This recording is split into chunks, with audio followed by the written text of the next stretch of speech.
हर mutual fund advertisement बोलती है expected returns 12%, लेकिन जब इन्वेस्टर्स पोर्टफोलियो चेक करते हैं तो रिजल्ट होता है 8, 9 या 10%।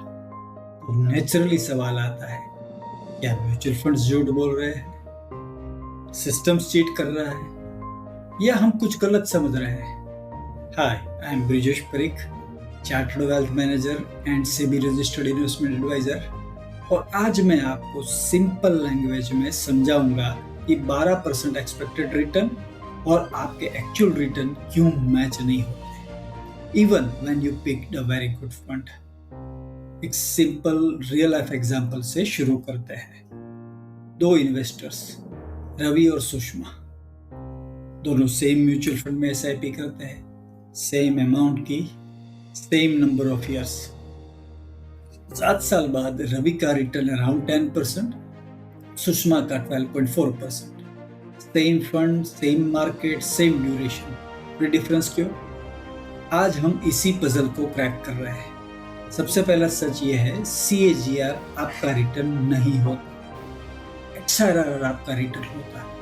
म्यूचुअल फंड CAGR शो करते हैं, मतलब फंड ने अगर कोई लमसम स्टार्टिंग में लगाकर एंड तक होल्ड किया होता तो ग्रोथ कितनी होती। इन्वेस्टर XRR एक्सपीरियंस करते हैं, मतलब रियल पैसा कब कब इन्वेस्ट हुआ, किस NAV पर इन्वेस्ट हुआ और कितनी कैश फ्लो हुई, उसका result. CAGR is fund performance and XRR is investor performance.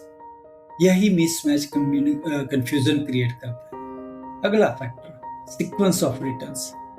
आपका रिटर्न सिर्फ कितना रिटर्न मिला इस पर डिपेंड नहीं करता, किस ऑर्डर में रिटर्न मिले इस पर डिपेंड करता है। अगर SIP के अर्ली ईयर्स में मार्केट फॉल मिलता है, XRR लो दिखेगा इनिशियली।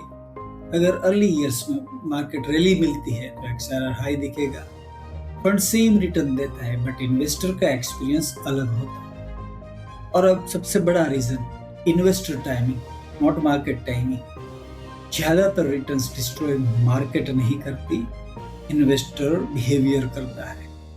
मार्केट डाउन हो तो SIP स्टॉप, मार्केट ऊपर हो तो SIP टॉप अप, थोड़ा सा अंडर परफॉर्मेंस दिखते ही फंड स्विच, तो उसने बोला तो न्यू फंड में ट्राई करते हैं। Result, fund long term cycle complete करता है और 12% के आसपास पहुंच जाता है। इन्वेस्टर स्ट्रेटेजी कंप्लीट होने से पहले ही एग्जिट कर लेता है। सीधी बात, फंड के 12% कमाता है, इन्वेस्टर 9 से 10% कमाता है। बट फर्क मार्केट में नहीं, बिहेवियर में होता है। और एक huge wealth killer, fund hopping. बार बार फंड स्विच करने से कंपाउंडिंग रीसेट हो जाती है। आप फिर से जीरो से जर्नी स्टार्ट करते हो। परफेक्ट फंड नहीं होता, परफेक्ट बिहेवियर होता है। अब फीस की बात कर लेते हैं। एक्सपेंस रेशियो विलन नहीं होता। अच्छा फंड फीस लेने के बाद भी आउट परफॉर्म कर सकता है, लेकिन हर कुछ महीने में regular to direct to new category to new theme to नए हाई फंड्स स्विच करते रहना वेल्थ डिस्ट्रॉय करता है। आखिर का सच यही है, 12% एक ईयरली गारंटी नहीं होता। 12% तब मिलता है जब आप गुड और बैड सालों को सरवाइव करते हो। कभी मार्केट +30%, कभी -10%, कभी ऑलमोस्ट फ्लैट। लेकिन अगर SIP चलता रहा, एसेट एलोकेशन मेंटेन रहा और पैशंस रहा, लॉन्ग टर्म एवरेज 12% के आसपास लैंड करता है। तो जब लोग पूछते हैं मैं 12% क्यों नहीं कमा रहा, आंसर सिंपल होता है, क्योंकि ज्यादातर इन्वेस्टर्स कंपाउंडिंग को पूरा साइकिल कंप्लीट करने ही नहीं देते। एक लाइन में समरी, CAGR फंड रिटर्न है, XIRR इन्वेस्टर रिटर्न है। सीक्वेंस ऑफ रिटर्न्स XIR को इम्पैक्ट करता है। SIP स्टॉप स्टार्ट और पैनिक एग्जिट रिटर्न काम करते हैं। फंड हॉपिंग कंपाउंडिंग को तोड़ देता है। फीस से ज्यादा बिहेवियर रिटर्न्स डिसाइड करता है। 12% है हर साल नहीं, पूरी जर्नी में।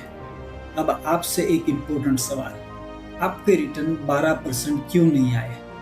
पैसे कम इन्वेस्ट हुए, SIP बीच में ब्रेक हुई, रुक गई, फंड जल्दी स्विच किया, मार्केट गिरते ही एग्जिट कर लिया। खुद को ऑनेस्टली कमेंट में एक लाइन लिखो और मैं पर्सनली रिप्लाई करूंगा, बताऊंगा कि नेक्स्ट क्या फिक्स करना है आपको। और अगर आप चाहते हैं कि आपका रियल रिटर्न फंड के CAGR के करीब आए तो स्ट्रक्चर चाहिए, SIP discipline, asset allocation rules, checklist based investing और XIRR इन्वेस्टमेंट सिस्टम। ये सब मेरे पर्सनल फाइनेंस बुक्स और फाइनेंशियल टूलकिट्स में रेडी टू यूज फॉर्मेट में दिया है, ताकि इन्वेस्टिंग रॉकेट साइंस ना लगे। डिस्क्रिप्शन में लिंक है for those who want to fix their returns permanently. और याद रखो, म्यूचुअल फंड्स मैजिक नहीं होते, बट स्कैम भी नहीं होते। ये 12% डिसिप्लिन इन्वेस्टर को देते हैं और 9-10% इमोशनल इन्वेस्टर को देते हैं। फंड आपके रिटर्न्स डिसाइड नहीं करता है, आपका बिहेवियर करता है। Thank you for watching. Bye, see you.